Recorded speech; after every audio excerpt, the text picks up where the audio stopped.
Welcome to Balanced Beauty Talks, the podcast where we redefine skin health through a holistic lens. I'm Natasha, an esthetician and nutritional practitioner passionate about helping you nourish your skin from the inside out. I'm Dr. Khadija, an esthetician and naturopathic doctor here to explore the natural pathways to radiant skin.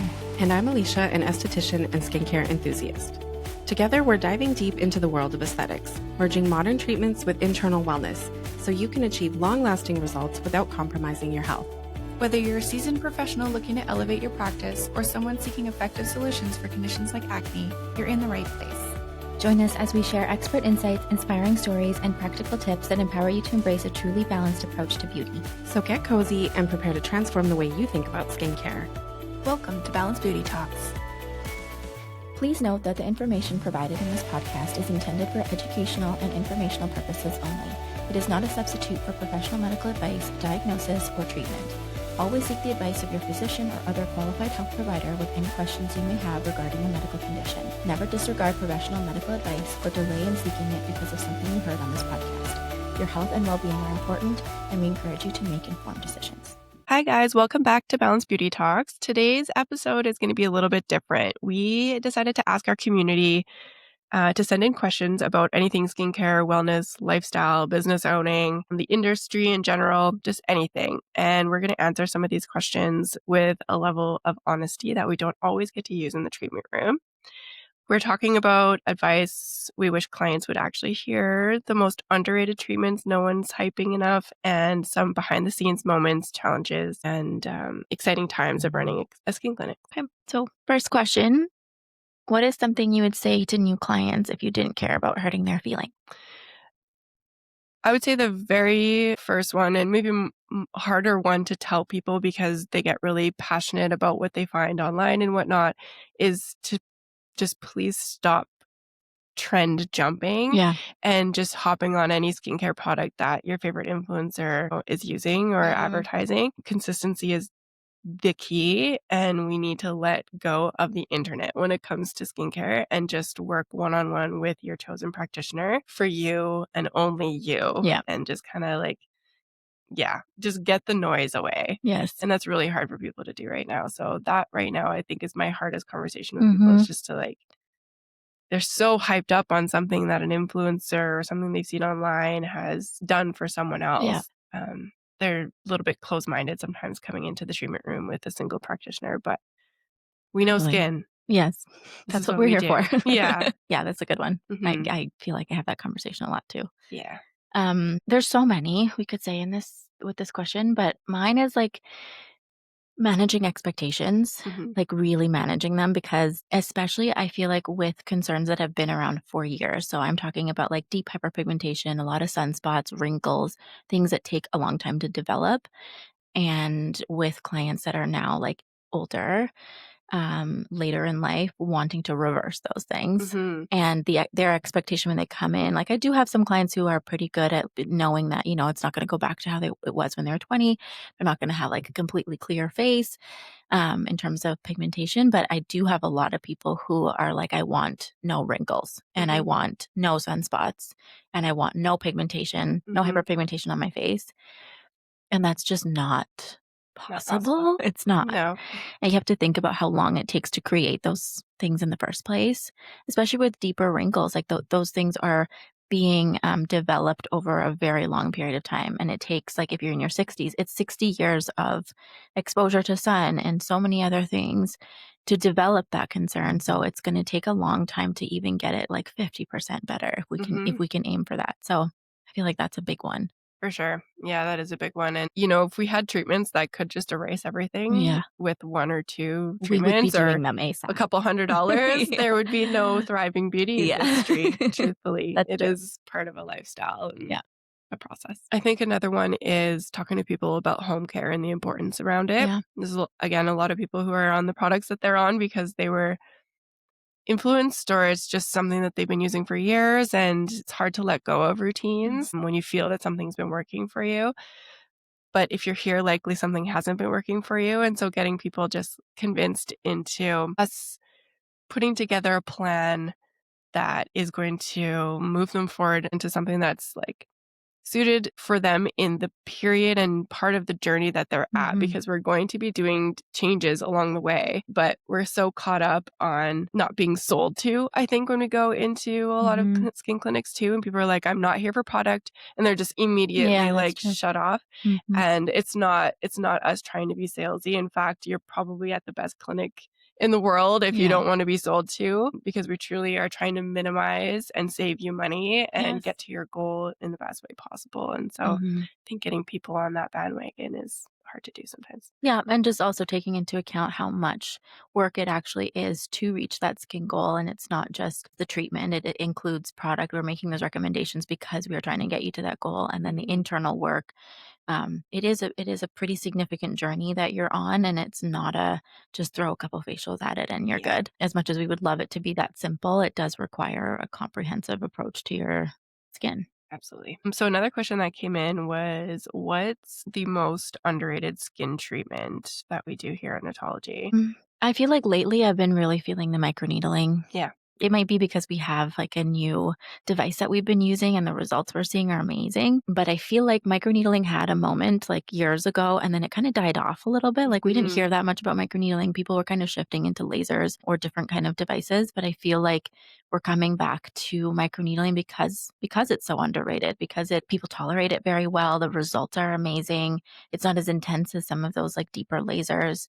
Yeah, and I feel like you can do a few treatments and see quite a bit, and then you can go into kind of maintenance with it. Something that like you could be doing lifelong and get the results, get good results from it every time you do it. Yeah, at a reachable price, and it's totally a customizable now with the device that we have. Like we have a lot more abilities with it. Yeah. Yeah, I think it's great too. I love to see it come back. And again, we're going back to like encouraging the skin to do things holistically. Yeah. Yeah. Yeah, because that's a really good way to look at microneedling. It is just encouraging the skin and the body to respond in the way it normally would, but therapeutically. I would also say our facials, not facials everywhere, but our facials, our level 3 facial, it's just a great customizable treatment that you can do every single month if you want. Yeah. And we can target different things every single time, or we can continue to work on the same goal every single time if you have something specific. But yeah, it's just a really great treatment that can be easily put into someone's long-term lifestyle. Yeah. And it's relaxing. So it's enjoyable. Yeah. Yeah. What else do we have here? The next question was a favorite memorable business moment of 2025. We won Canadian Choice Med Spa. That was a really great one. Yeah. Yeah. Okay. What do people blame their skin on that is almost never the real cause? So that's like hormones. Yeah. I feel like. Yeah. That's a big one because a lot of people come in and say they have hormonal acne. So it's like, whatever, it's hormonal. Yeah. But that I actually don't, I think I've said this before because I don't like that term at all. I don't like the term hormonal acne because that is such a huge umbrella term that could mean anything.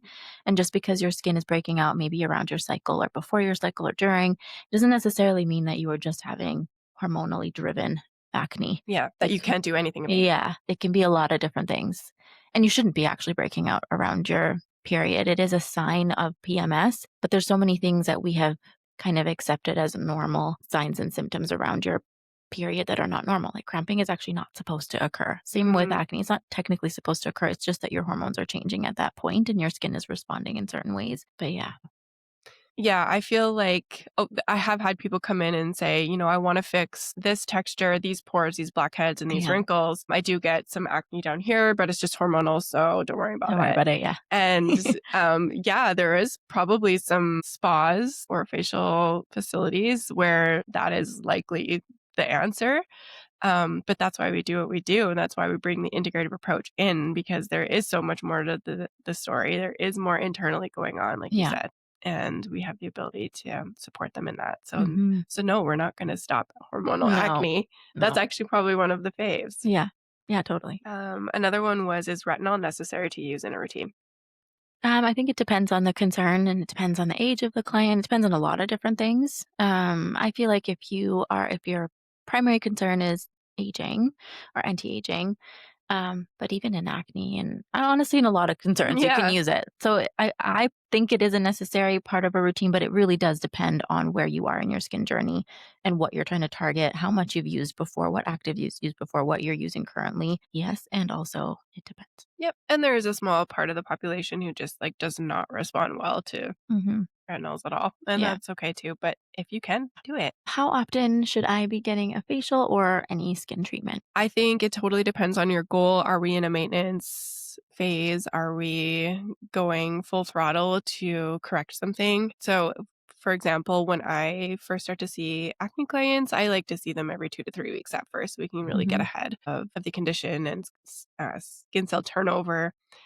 Once we get to a maintenance phase, I think every 4 to 6 weeks is amazing. Your skin turns over every 4 to 6 weeks. So if we really want to maintain what we've worked on, then we need to do the same thing and include a facial in that whole process. So Yeah, I agree. another one was, how much should I be exfoliating if I have acne? I think again, it depends on the type of acne you have, but I think exfoliation is very important in acne. How we bring that into a routine will again depend on what type of acne you have and what you've currently been doing. But I think the reason, maybe a different way to answer this question is I think the reason exfoliation is important in acne is because acne prone skin is going to hang on to dead skin cells a lot more than the typical skin would. It's something called retention hyperkeratosis, which is exactly that, a lot of retention of dead skin cells in the pore. And so you need exfoliation to help remove some of that from the pore. And then also certain exfoliants are going to help remove other debris and oil from the pores as well. So I think it is essential when you're treating acne, but the frequency is going to depend. I usually do anywhere around like 2 to 3 times a week. Mhm. But again, depends on the exfoliant in the skin. Yeah, and some exfoliants are in daily acne serums just at a lower Yeah. level as well. So Yeah. It depends on the depends what you're. potency. Yeah, Yeah. exactly. Is my face going to peel off from a chemical peel? I hear that so much. Same. Here's the thing, there's so many different kinds of peels. We have at least a dozen of them here, probably more at this Yeah. point. And the majority, no, they are not. They're more superficial. Even medium depth peels don't always create a peeling aftermath. But no, the majority of the peels, especially the ones that we include in our facials, they do not have a peeling aftermath, whereas Jessner peels, TCA peels, for those of you who are not in Canada, they definitely will have a bit more aftermath where day 3 you will start to crack and start to peel and start to shed. So the word peel really is misleading. Mhm. It's really just an overall kind of blanket statement that we are exfoliating, removing, shedding, getting rid of the Mhm. dead skin on the surface. Yeah. Yeah, and it does not equal actual peeling. Yeah. And I think like having a conversation with whoever your practitioner is about that, like if that is something you do not want Mhm, happening, then there should be options to customize to something a little bit lighter or something with less downtime. I think it's important to have a really wide range of chemical peels for that reason because you mhm, can kind of work with different clients' comfort level mhm. with that. Yeah, and, like, the ones that where you are shedding, there has to be planning around Yeah. that. So, Hmm. definitely best to consult. Another question, we get this one a lot. Do red light masks do anything? Well, red light is amazing. I think the mask part of it depends on what mask you're using. Mhm, There needs to be a certain frequency of red light for it actually to be penetrating the skin appropriately and doing what you need it to do. Red light is meant to stimulate fibroblasts in the skin, which is what stimulates collagen. I would say it depends on the brand. If you could go, whatever mask you're considering, if you go on their website, you should be able to find a lot of information about the frequency, about what kind of light they're using, what research they've done. When I was buying my red light mask and I was doing the research, that was actually really hard information to find. mhm, There were only like a couple brands that actually had that information readily available. yeah, So I think it depends on that specifically because you don't want something cheap off of Amazon that you're just sticking on your face and not getting any benefit from or possibly doing harm to your yeah, skin. just gonna say that. So quality really matters. Yeah, if the company website doesn't have transparency, Yeah. it likely isn't the best mask for you. Yeah. Yeah, Especially red light masks work well. They're not the same depth or frequency that you're going to get in clinic. So they work well only if you are doing them consistently. So if you think that you would be able to do it 3 to 4 times a week for at least 10 minutes at a time, then it's beneficial to spend that money. Otherwise, mhm, it's not worth it. totally, Yeah. yeah. Yeah, I think a lot of people bought them, got really excited, Yeah. did it for a few weeks, and then that And was stop. too much work and they Yeah. stopped. Yeah. What's the biggest disconnect between what clients want and what skin can realistically do? Yeah, I think we all go into a treatment or a treatment plan thinking and hoping for speed and perfection. We want what we're concerned about to go away quickly. Yeah. But that is just a really unrealistic expectation. And that conversation needs to be had. Like we're working with biology. And like you said at the beginning, like this is years of Mhm. damage or years of correcting that we need Mhm. to work with. Yeah. And I think that disconnect, maybe because of, again, part of the online world and influencers and the ability to edit photos and not be true before and afters and things like that. We Yeah. think that things are really quite magical online. But Mhm. really, it is a long term journey that we need to work together on for weeks, months, sometimes years. Yeah, and I think results aren't always as dramatic as we think they are. Like when someone posts a before and after, you always have to look at like the timing with Yeah. that and how long it took.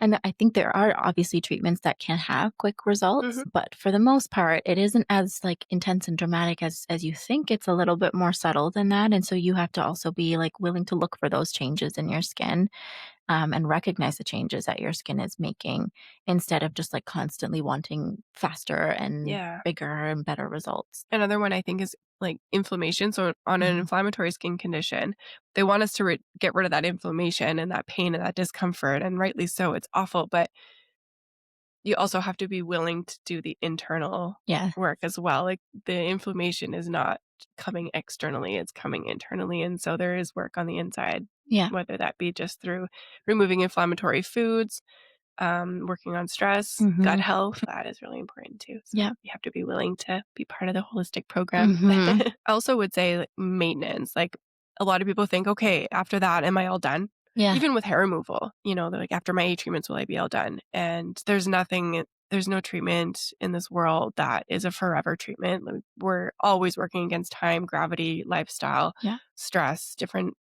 things coming up from your past through your skin. Mm. I think that a maintenance has to be considered if you want to go through spending hundreds or thousands of dollars in weeks or months or years of treatments. Being open to that being something that you're going to have to maintain for life Mhm. is something to be considered. Yeah, there's 2 very, like, different phases of working on your skin. There's, like, the corrective phase if you're dealing with a certain concern, and then there's the maintenance phase, and I think a lot of people do kinda neglect that or forget about it or kinda just, like, fall off and expect it to just maintain itself. Hmm.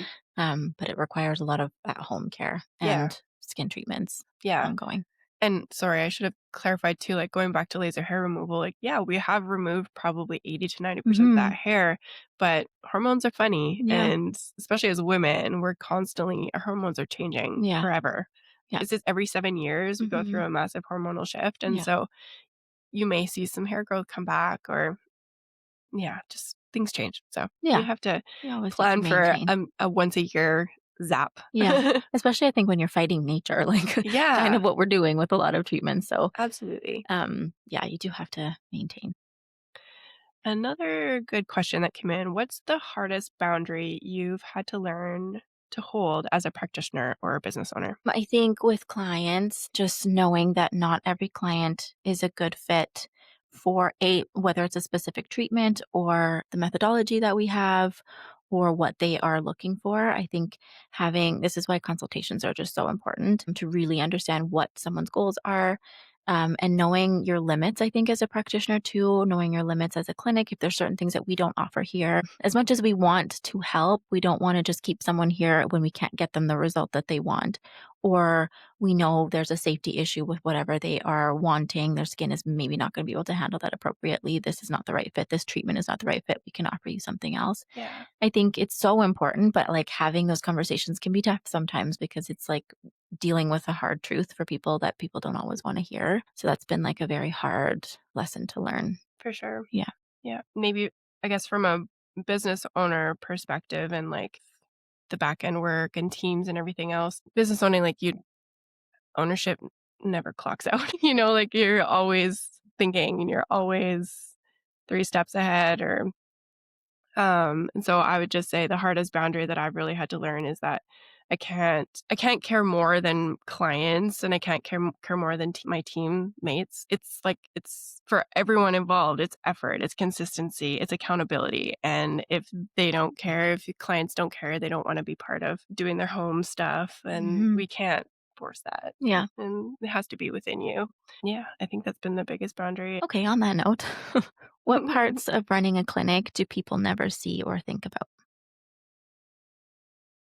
The emotional, mental, and like the regular load that you're always dealing with in your Mhm. head just like really outweighs all the other kind of glamorous stuff Yes. of owning a business for sure. Yeah, I think Yeah. a lot of prep, a lot of intention, Yeah. a lot of work, a lot of planning goes into not only client care, but managing the business, running the business, determining like where you want things to go, taking into account like the changing landscape of business in this industry all the time. Like we Yeah. have to be on top of our education because things Yeah. are changing. I think this is one of the industries, the beauty industry, that changes at a very rapid pace, Mm, especially because of the way people consume content around skin too. So that's like a huge part of what we do because we are having consultations, we are making sure we're on top of that, but also doing what's right for your skin. So yeah. on the business side, what do we want to offer that fits with what people want, but also are we looking at safety and then on the client level too? Yeah, Yeah. there's a lot. I think like yeah, one big challenge. Well, you just said it, but I just want to elaborate a little more like on the way that this industry moves, and it moves so quickly, and it moves so quickly because a lot of it is so gimmicky. Yeah. And if they don't come up with the next gimmick, everyone Yeah. loses faith in the industry. And so one thing they tried it, it didn't work. Yeah. What's the next thing that comes out? Now that's going to work. Da, da, da. So it's like really hard as practitioners and owners to really decipher what is gimmick and what's true, and Hmm. and can we continue to love it enough to make Yeah. sure that we're not failing our clients in the treatments that we're bringing in. Yeah, I think that's a big one. Like if it's not gimmicky, like the reason it moves so fast is because it can be gimmicky Yes. is I guess all I'm trying to say. But Yeah, that yeah, happens a lot with devices, and I think that's, yeah, like, a difficult side of, like, probably for you with ownership in terms of determining which stuff to which devices and machines to bring in, because you don't wanna fall for, like, a gimmicky trend that now, like, in a year or so is not as, popular, and now you brought it into the clinic and, yeah. so I And feel they're like expensive. they are very expensive. So, yeah, there's a lot of decisions I think that need to be made and a lot Yeah. of, like, working with the industry. Yeah. That is ownership to a T, like just decision making Yeah. all the time. Decision fatigue probably all the Hmm. time. Yeah, for sure. Another question. What's one belief about skin that you hope people will unlearn this year? That skincare treatments will outweigh using products at home. I think we've used this analogy before of, like, going to the gym, but then, like, going to the gym, whatever, maybe once a month or once a week, but not, eating well at home. Like, there's a Mhm. big maintenance side of your skin and treatment side of your skin that's happening at home with product. You can't come in for treatments once in a while and expect that your skin is going to have massive change. Yeah, A lot of the change is actually happening at home. It's like brushing your teeth every day. You're working on your skin every single day. That exposure needs to happen every single day. That is what's actually moving the needle slowly, but long term. And then the treatments are really supportive and then push you a little bit further. So I think, yeah, you can't neglect the products in the skincare routine. totally. Mm. Another big trend this year was glass skin, like Yeah. all over the internet. Yeah. And yeah, it's just not real.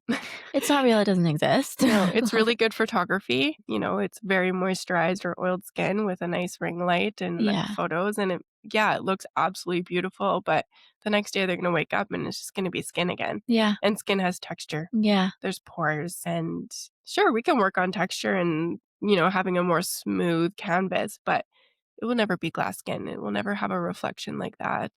And I hope that we see that go. I feel like it's possibly starting to change. I don't Yeah. know, but you have to think of your skin as like a living, breathing organ, which it is. Like it has pores for a reason. There's a Mhm. reason it has pores. There's a reason texture happens. Like your skin is constantly responding. It's protecting you. Yeah. It's meant to do that, and so it's constantly going to respond to your environment. So I don't think we kind of like expect a lot out of it when the function of the skin is so different than what we realize. And I think you also have to, I think the glass skin also has come from Korean skincare a lot too, which I have no problem with Korean skincare. I actually really like it, but don't forget who you're comparing your skin to, and genetics can play a huge role there. So Yeah. you can't, whether it is what you're seeing online or someone in your life, like every single person has different genetic makeup that is going to affect their skin. And so someone could achieve what you think is glass skin, but you may have a different standard of that because your genetics are different, your environment is different. There's so many different components that affect your skin. Exactly. What would you tell someone who feels defeated by their skin right now? That, I mean, me directly, I would say I hear you, I feel you, I have been there, I understand emotionally what you're going through, and there's so much trial and error and frustration and wanting to give up and Mhm. not wanting to look at yourself in the mirror, but no matter what you have on your face, you are beautiful, and these are messengers, and you have to sit back, take some deep breaths, and try to figure out with a professional who understands a holistic approach to skincare what those messages are and how we need to make some changes in your life. So Yeah. if external stuff are not moving anything, then it's likely internal, and that's where a holistic practitioner is really important. Yeah. Yeah. Um, I would say something similar, and just like it can get better. I think you lose a lot of hope along the way that this is just how your skin's going to be and it's not going to get better, and you can't even like visualize your skin being any other way. But while you're doing that work, just like hold on to that hope that it can get better. I think this is like an outlook on life that I've had to learn in very hard ways, but skin was one of them. But everything is temporary. The good things are temporary, the bad things are temporary. The way the state of your skin is actually, it's in transience or in flux all the time. So even though it might feel like you've maybe been dealing with difficult skin issues for years, it is still temporary and it can still get better and it will change and it might go back, it might go get really great. But you have to just like accept the part of life that is and always changing. So yeah. Okay, well, that's all the questions that we had submitted. Thank you to everybody who did. A nice short and sweet episode. We would love your feedback. We want to know, what do you guys want to hear in the future? Do you like the interview style? Do you have certain topics that you'd like Dr. Khadija and I to dive deeper into? We want to know. So yes, thank you so much for listening. Don't forget to like, follow, share, subscribe, tell your friends, all the things, and we'll see you next time. Bye-bye. Bye.